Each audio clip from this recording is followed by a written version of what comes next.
This week on the Walk On podcast. I felt like I was just taking their time, their energy, their resources. But now it's like, okay, and now I get to use their energy that they gave me and pay it forward to these, earlier in their career colleagues that I have. It's just like, again, it's a team thing. Like, we all need each other. We've learned this over especially the last 4 years. Like, we need each other. There's nothing in life without the collective. So it's just fun to get to cheer people on. I can't believe you didn't notice. Well, welcome everybody to the Walk On podcast. This is season 2, the first episode. For those of you that are new, the podcast comes from a pursuit of talking to people that are living passionate lives, leading from that place of purpose. And we're going to have conversations with those folks that are living aligned life, fulfilling existences. But it really started with my journey. A couple of years ago, I kind of was in a rut coming out of COVID professionally, trying to figure out what's next for me. And so started looking into purpose and passion and how you do that in the workplace and your personal life. And so I'm on my journey. I'll share more about that. I've actually entered some advanced learning at Brown University as I'm repping a pullover. We'll share more about that in the coming episodes as that's going to change my professional direction a little bit, adding some new tools to the toolbox. But we're not here to talk about me. We're going to talk to our guest, Erin Barbeau, in a minute. But the point about Walk On and where we got that. Walk On, the title of the podcast, comes from the song You'll Never Walk Alone. If you haven't heard it, it's a moving song that encourages its listeners to hold your head up high. Don't be afraid of the dark. At the end of the storm, there's a light. And so keep on with your journey, keep on doing the work. And I've used that throughout my whole life. Just kind of put your head down, keep doing the work, and you'll end up in good places. So that's the Walk On podcast. That's why we're here. And I want to kick it off talking about our guest, Erin Barbeau. Erin, welcome. I'm so happy to be here, Michael. I feel like I should be wearing a Liverpool scarf right now, but next time I'll wear that. Next time for sure. And Erin is the Senior Director for Sales Performance at FIS, and she's been changing a lot. So that role may have changed. She'll correct us. But she started her career in marketing with ESPN, moved on to Harley-Davidson, where she worked in corporate communications. And she's now at FIS, where she's grown rapidly and is currently driving sales performance. She has an MBA from the University of Wisconsin-Whitewater in strategy and business leadership. She's received several awards, including the 2024 Women's Bond Club Rising Star Award, the 2023 Electronic Transaction Association Young Payments Professional, 40 Under 40 for that organization, the 2021 Paytech Women Emerging Trendsetter Award. Essentially, we are talking to a badass human being who's doing great things in the industry. And the last point, we met my client, the American Transaction Processors Coalition, works with driving public policy for the payments processing industry. FIS is a member, and Erin was one of our future leaders. It's a program we do every year to help the next generation of leaders in the industry. So Erin, welcome. Thanks for joining us. I truly am honored that you're here. And why don't you tell us a little bit more about yourself? Well, first of all, it's fun to be here, Michael, because it's been a journey since we first met, I think. The ATPC class of 2020 was the inaugural class, and that was the one I was in. So we actually started that program in person and had to end it virtually, which is crazy. But as you said, I'm Erin Barbeau. For any of the Green Bay Packer fans out there, it's like Lambeau Field, but bar instead of lamb. I always have to explain that's how you spell my name, but I'm in Milwaukee, Wisconsin. Obviously, that's why I am a Green Bay Packer fan, but have had a really cool career and have had a lot of life moments that have changed and shaped my passion and my purpose that have, in personal life and in professional life. So it's definitely been a journey, but it's really fun to be here, Michael. So thank you again for having me. We're thrilled. So Erin, let's jump in on that journey a little bit.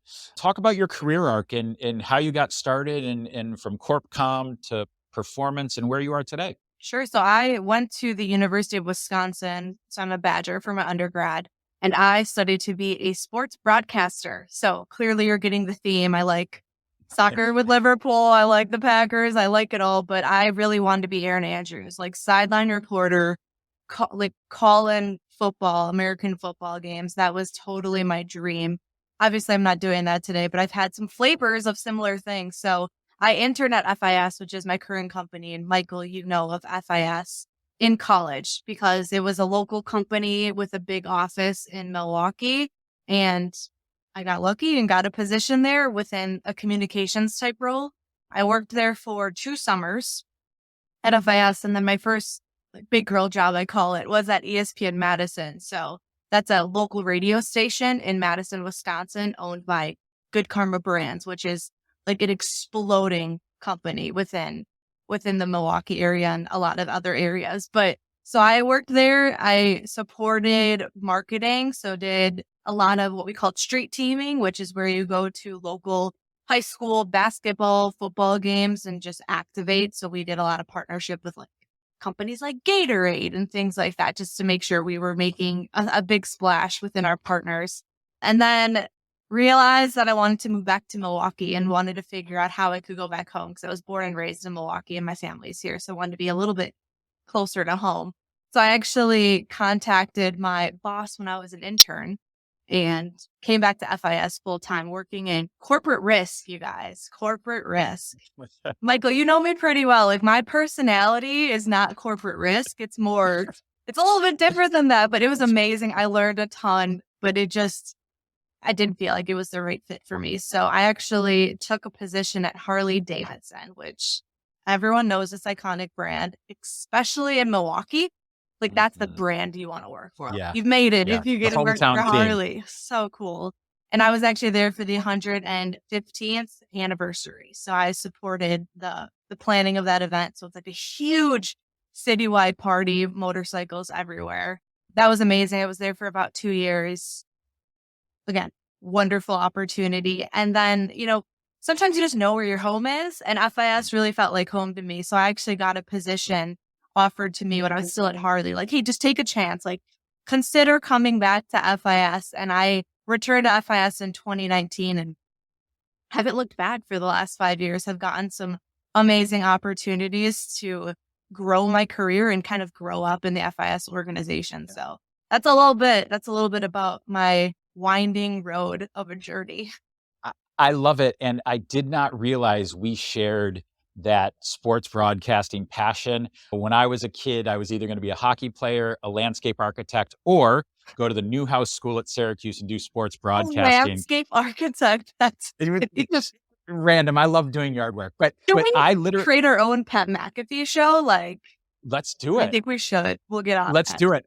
As a kid, I don't know if this is where you were, as a little kid, now I'm older, so you don't remember tape cassettes, but I had a little tape player and I would like play basketball in the yard and I would have that on recording and I would do play-by-play while I was playing basketball by myself. That's awesome. Were you a lifelong athlete, Michael? Yeah. Played college hockey and actually lived in Madison, outside Madison, Wisconsin for a little bit. I think that like fuels it though. I was a lifelong athlete as well. And so I geek out over stuff like the Olympics because it's so fun. Yeah. But I think that was how you could continue your passion if you weren't going to play at a professional level is by going into sports. And now I'm just a fan. I'm a big fan. Now, we'll get to the career side, but you mentioned a passion in sports. Are you playing sports at all now? I do. Well, if you want to call it sports, we have a team that plays sand volleyball pretty much year round. So that's my sport. More than anything. That's good. But good. It's, it's glorious. I don't know if you find this. I find, and I play old man beer league hockey, but, I find that there's nothing that replaces getting on a tennis court is my other thing, or a hockey rink for an hour and a half, 2 hours, not thinking about the world, being competitive. There's just nothing to me like that. I agree. I'm like one of those girls who's picking up golf. So my dad has golfed forever. And when I was in college, this is funny, I took a golf 101 class in college because I was like, oh, I'm a business major. Deals get done on the golf course, I thought. So I took a golf class and then didn't touch a club for like 5 years. And then asked my dad a couple years ago, maybe 2 years ago, to start teaching me. I took lessons. And so that's like another passion of mine is figuring out how the hell to swing a golf club. It's a challenge, but that's, Michael, to your point, like you forget everything when you're walking 18 holes because my dad's traditional and doesn't drive a car. Like you're walking 18 holes, but you forget everything. Like it's just you're focused on playing the game and having a good time. So So let's pivot that passion back to the workplace because honestly, I just really truly am impressed. You are someone you can. have all the talent in the world. You can have all the opportunity in the world, but it's what you do with it. And hard work is the part of that. And you are someone who gives 1000%. So I'm not surprised you're taking golf lessons. I'm not surprised, that you're walking the course. But talk a little bit about your passion in the workplace and your current role. You know, how do you go from comms to really, I think where I'm watching you excel is in this operations Sure. strategic side. So talk a little bit more about that role and where you find the passion and joy. I mean, I hate and love to keep bringing up sports, but I think, being an athlete growing up instilled a lot of principles in my life that I take with me to the workplace. So, being coachable, being able to work in a team to get stuff done, having a little bit of fun, wanting to win, Yep. like all are very much core principles to who I am. But I think when I started my career, I was really excited about like the sexy stuff, like the marketing and the communications. And very transparently, I got branded my goal as this is the girl who can make really pretty PowerPoints. This is the girl who's like the fun, bubbly person on the team. And I had a lot of conversations with my mentors over the last probably 5 years saying, like, I want to be a leader. I want to be seen as someone who's like moving and shaking shit up and a total badass at work, like making her mark on the industry. So yeah, so I got a lot of advice from mentors. And one of the best pieces of advice I got was I challenge you to every 18 to 24 months, totally change the course of your role at FIS. So I went from a support role to a chief of staff role to a transformation role to a strategy role. And now I'm in a sales support type of role. So I think that alone has been really fascinating to just stretch and grow and rebrand myself as not just the make things pretty girl, the touchy feely girl, like truly show my muscle that I can have an impact. But like I struggled with that quite a bit, like being branded. How do you reinvent yourself, but keep the personality and keep your personality shining through? It's a balance for sure. Yeah. How has that played out then in terms of how people you think they perceive you in the workplace now? I'm fortunate to work with, I mean, Michael, a lot of FIS people. I work with some of the best people in the world, like super supportive, super willing to help you and coach you through a new role. But I think I'm seeing success because the role I'm in right now, I am told every single day by my manager, who is one of the most incredible, influential people in my life, you're not that girl anymore. Like you did it and you're great at it. And if we really need you to like pull that tool out of your toolbox, we can. But you are a valued asset at this organization. We need you to be focusing here with more strategy, operationalization, the bigger ticket items. Then not saying PowerPoint and marketing is not important because it's super critical, but having a leader who empowers you to shift to another area of the organization and focus your time in an area where you feel you're making the biggest impact is really special. So I want to dig in on that for a second, if I can. So you mentioned executive coaching. That's actually, as you know, Yeah. that's the program I'm going back. I'm adding the executive leadership and performance coaching certificate to my toolbox. And I was astonished, not surprised, I guess, if I reflect on it, but astonished that there's a data point in one of the surveys that says like less than 10% of American employees feel that they're even periodically praised for their work. Interesting. What does that do for you when you have a boss who really is invested in your outcome? Well, firstly, the executive coach, I'm so happy you're doing that because I attribute a lot of my growth over the last 2 years to my executive coach. And we just finished our, we have like 6-month sessions at FIS that supports. I had a damn near meltdown. I was like, what do I do without you? Because I would just talk to her weekly and, pick her brain because having a third party was so exciting. But what I've learned, Michael, over the last, I'm going to say 5 years of working at FIS, this is true for my whole career, but I grew up, like I got smarter. I got a little bit wiser over the last 5 years. It's so important who you work for. Like we say in FS all the time, people leave people, people don't leave companies. So that's a lot of pressure on managers, to keep your people happy. But I've been super fortunate. Probably over the last 5 years, I've had 3 of the best bosses I've ever had in my career. I've also had some bosses that I really struggled with, but the best bosses I've had are ones that were mentors first and then kind of transitioned into being my manager, because the relationship that you're able to build and the honesty, the trust the empowerment that you get by having a mentorship relationship before them becoming your manager, I think has been really positive for me. Yeah. So I want to stay on that theme, but go in a different direction, Yeah. particularly in women in technology. As I work with young professionals, a lot of people wait. They wait for their turn. They wait to be invited into something. And I love your willingness to just dive in. And it's not dive in and put me on a spotlight. It's dive in and help. I want to help pull off a program. I want to help mentor. So talk to me a little bit about and talk to the audience about women in technology, Yeah. what it is and why it's important to you, what it's meant to you. Yeah. I'm a helper. I like feeling like I'm helping the greater good and something, obviously, my career, Michael, working at Harley, working at ESPN, working in those fields, working in finance now. You don't see a ton of women with a seat at the table. And it wasn't until my second time at FIS where I started working in an organization where I was seeing VPs and SVPs be females. And that to me was a sign like, oh, seeing someone who maybe looks a little bit more like me in that role means that I could be in that role one day. So that was like the match being lit on my That passion. representation. Yeah, that was it. Yeah. Like for wanting to get involved with mostly women's organizations. Like I'm passionate about a lot of things, but if I had to pick my one thing, like I love women's organizations. So you alluded to this. I'm part of Paytech Women, which is a fintech and payments nonprofit organization. FIS is a big sponsor of it, but it's, industry wide in the United States. And essentially it's a organization that puts on events for networking, professional development, personal development.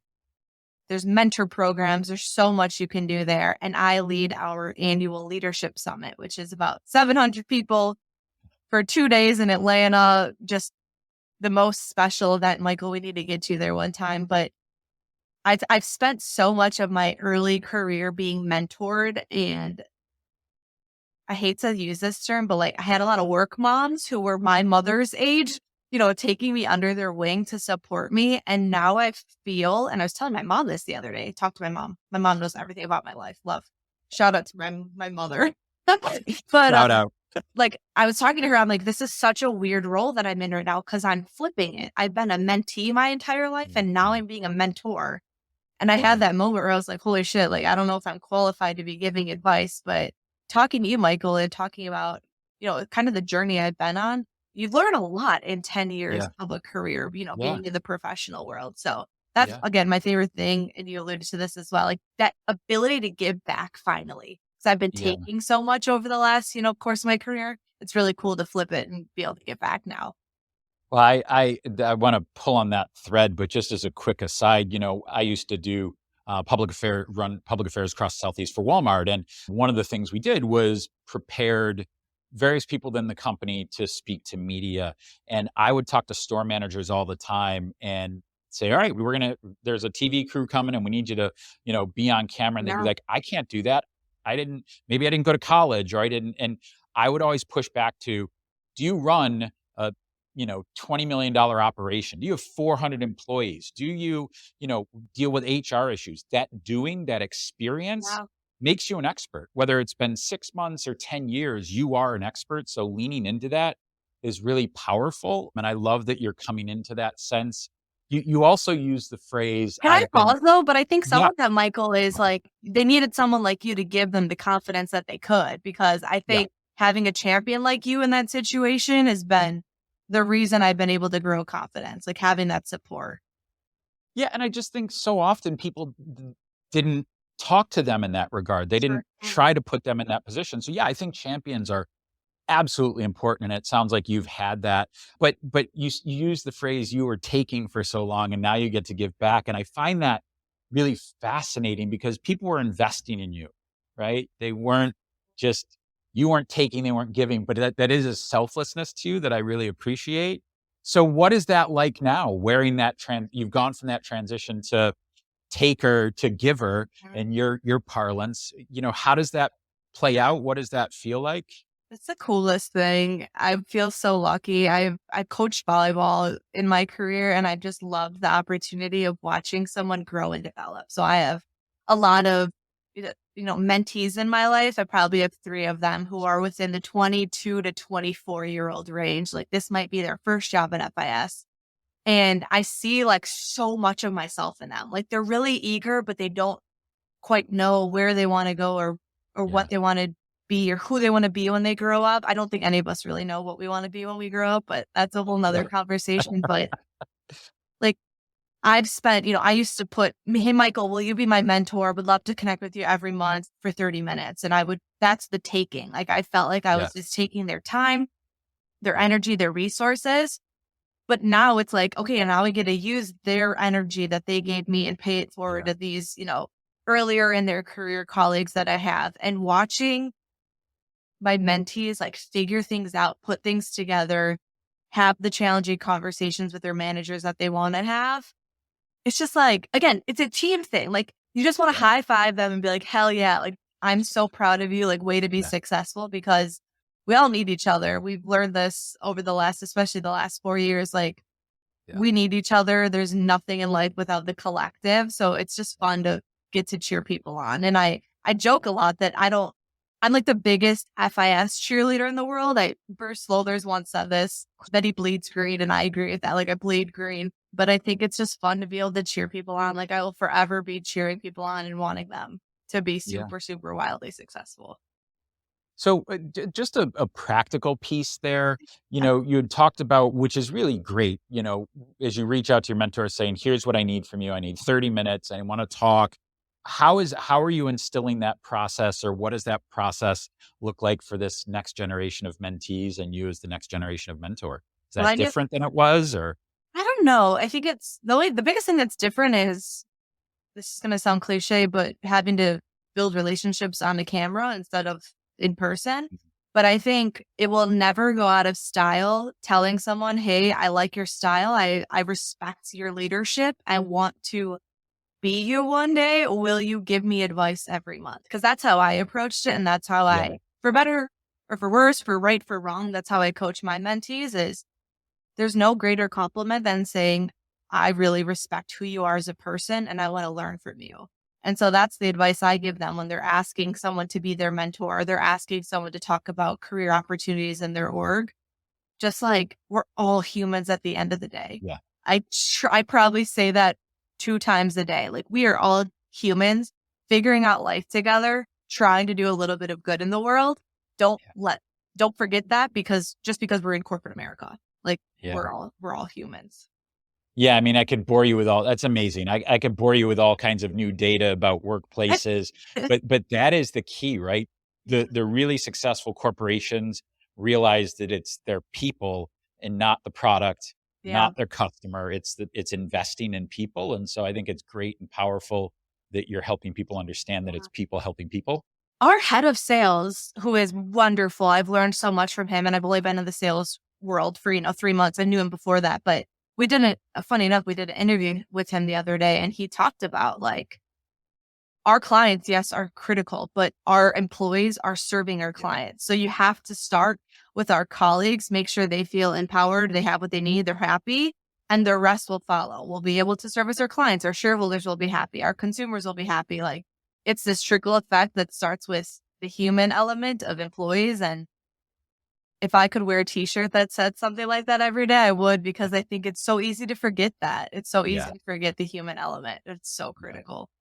And that's the gap to success. Is it's one thing to talk about it, it's another thing to live it. And that's why it's really powerful to have people like you that are picking up that baton and going around the track. See, I'll bring in the Olympics there that you referenced. Getting the gold medal. Yeah, winning the gold medal, right? So you're in it for nothing else. I get it, which is fantastic. So let's talk a little bit, and I appreciate your time so much, and I want to be respectful of that.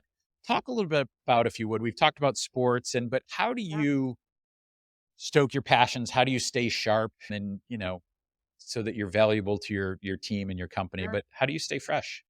So I had what we'll call life things happen during COVID. I, thought my life was going to go left and it went right. For better, for worse, it just happened. And I think that 1000% changed how I do things. So in the past, I felt like I was going through the motions, doing things because it was,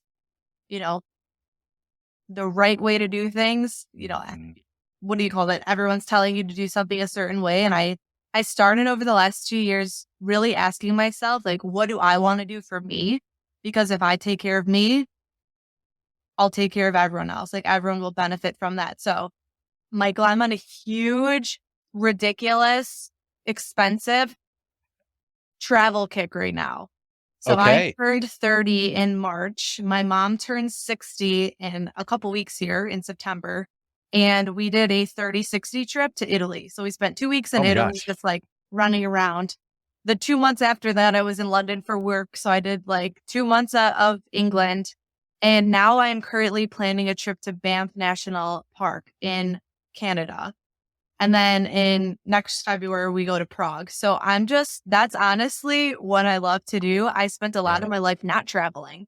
So this is Yeah. like, there's so much world to see. There's so much good to see that I'm on a super crazy travel kick. And I see myself after those crazy excursions, like coming back super refreshed. So that's the biggest Mhm. thing. But honestly, like you can't do a huge travel trip every single month. So Right. Right. I have 2 rescue dogs that I hike every single morning. They are my sanity. They hear about my work problems more than anything. But it's just like, I don't know, finding ways that you can truly disconnect because, Yeah. work has become so infused into all of our lives every single day. But then you go to places like Italy where it's very defined. Like you work and then at night Yeah. you don't even think about it. So how can we have a little bit more balance in life? Because like in my world, we're not saving lives. What we do is very important, but we're not saving lives here. So how can we have I challenge myself to think, how can I have a little bit more balance and do fun things? But Milwaukee in How, summer, if you haven't been, Michael, is a great time. we have talked about this briefly. It is on my list of remaining great American cities to get to. I want a ball game. I want, Uh-huh. beer. I want cheese. I want the whole thing. So it will be on the list. I'm actually checking off ATPC. My client is going to Minneapolis in September And for a those, board meeting, and that's another great city yeah. out there that I haven't been to. So what do you bring back? How do you bring that insight back from Italy and infuse that into your work, that sort of balance? The best part was whenever I travel, and the Banff one, I'm going alone. So like I like things that make me step outside of my comfort zone. Yeah, In Italy, like my mother and I don't speak Italian. So, and that's, their native language. So it's how you can navigate a location you've never been to. But my favorite part of any trip I've ever been on is talking with like local people who live within the region yeah, and hearing the perspective. Like what we talked about before, Michael, about, we're all humans at the end of the day. There's so many crazy, cool stories and yeah, life learnings that people have had. So I think that perspective is something I usually take back to it. But honestly, it's a way to connect with people. Like, oh, I went to yeah, Italy and maybe my colleague who I've never had a good connection with also went to Italy. And now we have this relationship. So it's just, I hate to keep using the word humanizing, but it's just yeah, making people people. And that's been yeah. the coolest thing about, bringing things home from some of my trips. Yeah, I think travel breaks down it opens your eyes and your worldview, and it breaks down barriers. I love that you're thinking more about it. It's that human connection. Have you traveled on a big trip alone before? Never in my life. And I've had people be I've like, oh my God, Banff, that's like my bucket list. Can I come with? And I'm like, I love you, but no, like I truly want this to be 4 or 5 days of me just navigating, meeting people. I mean, even having dinner, I travel a lot for work and you're alone a lot, but having dinner by yourself is a little bit out Yeah, of your comfort zone. Like, what do you do? Do you talk to yeah, anyone? So I think this is like my first ever yeah. solo trip and I'm so freaking excited. I'm excited for you. It'll be so great. I know your adventurousness and your confidence. You'll be great. I've done a bit of solo travel, and I went to Germany alone, Oh, and I just where? remember coming, and I don't speak German, and coming out of the Berlin train station. I was in Dusseldorf first, and it was very civilized and Sure. smaller and quaint, and there was English. There's a funny story about getting lost and then being hungry and not being able to understand things at a grocery store. Funny story for another day. But I get out of the Berlin train station and everything is enormous and nobody would speak English to me. And Sure. I was like, okay, this is where it's real now. Like this is I've got to figure it out. And so it's yeah, in Canada, people are so lovely. So they'll take care of you, but it's great. I'm excited for you. It'll be a good trip. Yeah, I'm very, very excited. But I think stepping outside your comfort zone is so important. Yeah. You get in the emotions very easily, and sometimes you just got to do something wildly different. My mom and I last year did the summer of yes, where we just said yes to any new experience. And God, we're doing it again this year. Now it's just like a way of life. Like, just say yes. If you hate it, you can Love go it. home, but just try something. What's the worst that can happen?